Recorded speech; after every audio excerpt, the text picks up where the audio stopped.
So here we are again.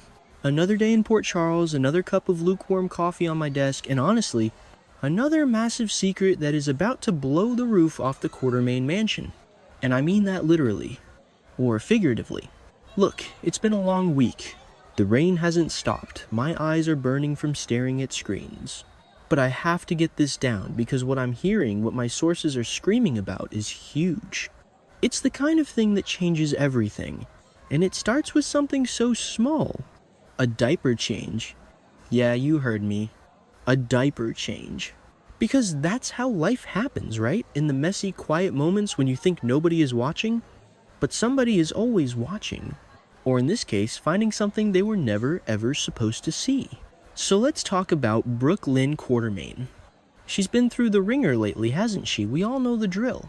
The longing for a child, the baby Jane Doe situation that fell into her lap like some kind of twisted gift from the soap gods. She and Chase Detective Harrison Chase, the guy who usually plays by the rules until his heart gets involved. They've been all in. They want this kid.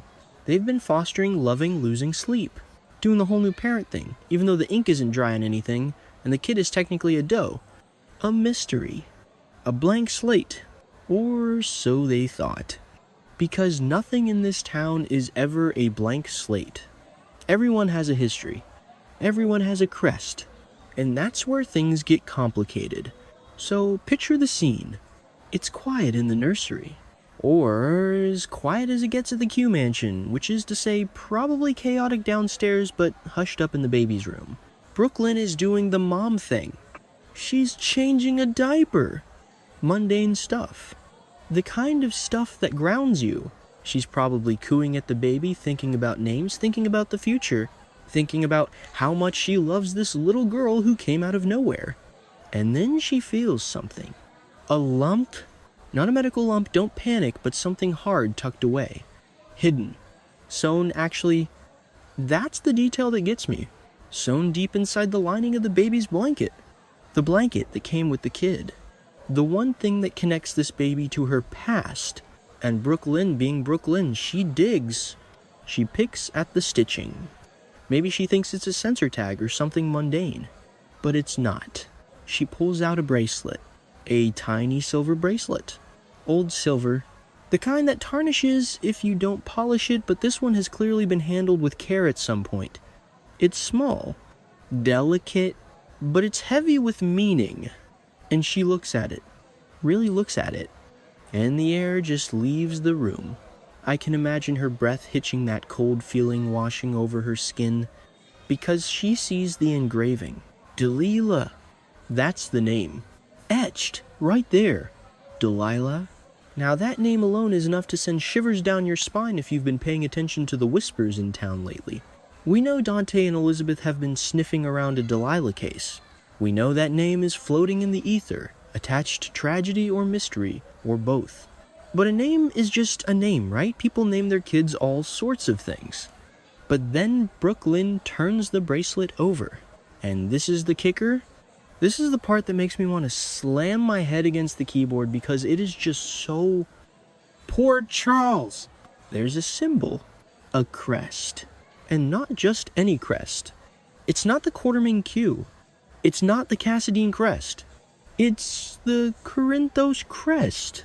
The specific custom design that Sonny Corinthos, the Teflon Don himself, uses for his family, for his blood. It's the mark he puts on things he wants to protect. Or claim. And Brook knows it. She knows it instantly. She grew up around these people. She knows the mob wars, the territories, the symbols. She's seen that crest on cufflinks, on rings on the gates of hell, practically, and seeing it on a tiny silver bracelet hidden in the blanket of the baby she is trying to adopt. It's a nuclear bomb! So connect the dots with me. I know I'm rambling, but my brain is firing on all cylinders here. If that bracelet belongs to this baby or came with this baby and it has the Corinthos crest and the name Delilah, then baby Jane Doe isn't a doe.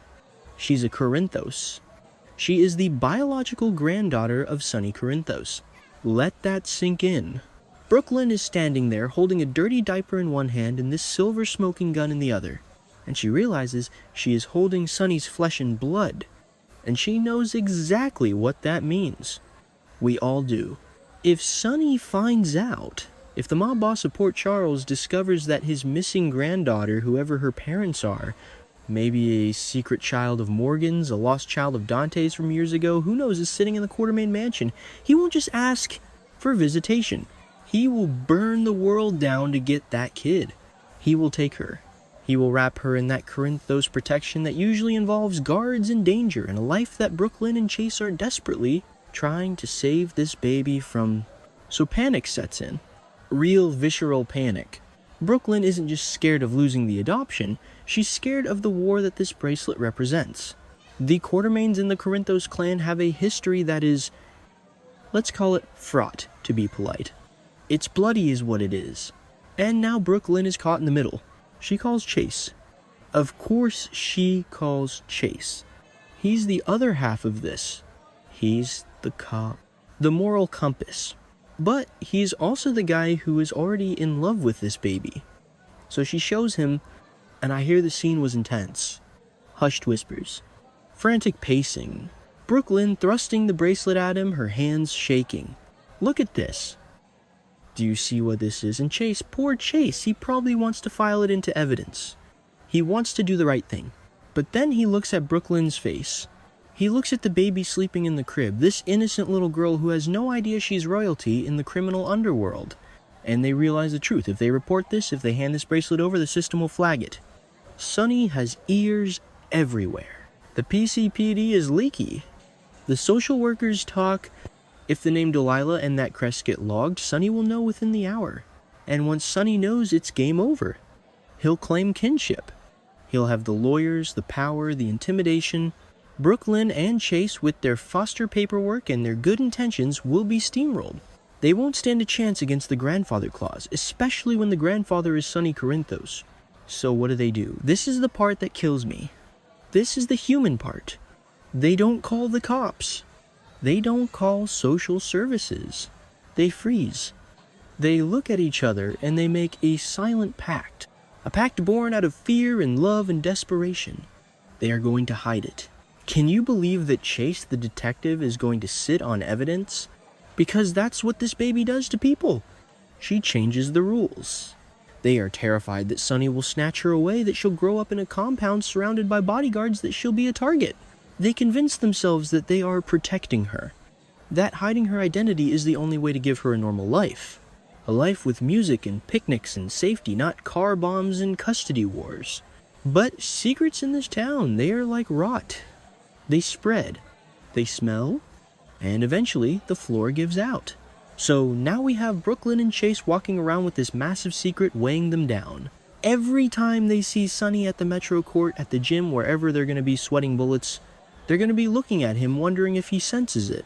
Does he feel the pull? Does he know he has a granddaughter sleeping in the Q mansion? And what about the bracelet? Where do you hide a silver bracelet with a mob crest? In a safe, buried in the garden, in a jewelry box. It's a ticking time bomb. And let's talk about the Delilah of it all. Who is she? Is the baby Delilah, or was Delilah the mother? If the baby is the granddaughter, one of Sonny's kids has to be the parent. Is it Morgan? Did Morgan have a child we didn't know about? That would fit the Delilah mystery, maybe a woman from his past? Or is it something darker? A child stolen. The implications are endless and frankly exhausting to think about. But for Brooklyn, it doesn't matter who the parents are.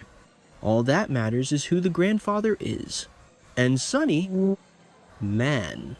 If he finds out they knew, if he finds out they hid his flesh and blood from him, he won't just be angry. He will be biblical. He will view it as a betrayal of the highest order. He might have a soft spot for Brooklyn sometimes, and he respects Chase, but family is family. You don't keep a Corinthos from their own. That's rule number 1. So I'm sitting here typing this out, and I just feel for them. I really do. They just wanted to be parents. They just wanted to help a baby who had nobody. And instead they stumbled into the middle of a dynasty drama that goes back decades. They are holding a grenade and they just pulled the pin by acknowledging what that crest means. The tension is going to be unbearable. I can already see it. The next time Sonny walks by the stroller, Brooklyn is going to flinch. Chase is going to overcompensate. They are going to be looking over their shoulders constantly. And the sad part is, they are probably right. Sonny would take the baby. He would think it's his duty. He would think he's saving her. And Brooklyn and Chase would be left with an empty nursery and broken hearts. But you can't hide the truth forever. Especially not a truth made of silver and engraved with a name. Someone else is going to see it. Or the baby will get sick and need a blood test that flags a genetic marker. Or Sonny will just know. He has that sixth sense. For now, though, the bracelet is hidden. The secret is locked between two people who are just trying to do the right thing the wrong way. And baby Jane Doe or baby Delilah or whatever her name truly is sleeps soundly, completely unaware that she is the most dangerous baby in Port Charles. It's a mess. A beautiful, tragic, terrifying mess. And I'll be here drinking my stale coffee waiting for the explosion. Because it's coming. It's definitely coming. And when it does, don't say I didn't warn you. The Corinthos bloodline is strong and it always, always finds its way home. Even if it has to burn down the Quartermain mansion to get there,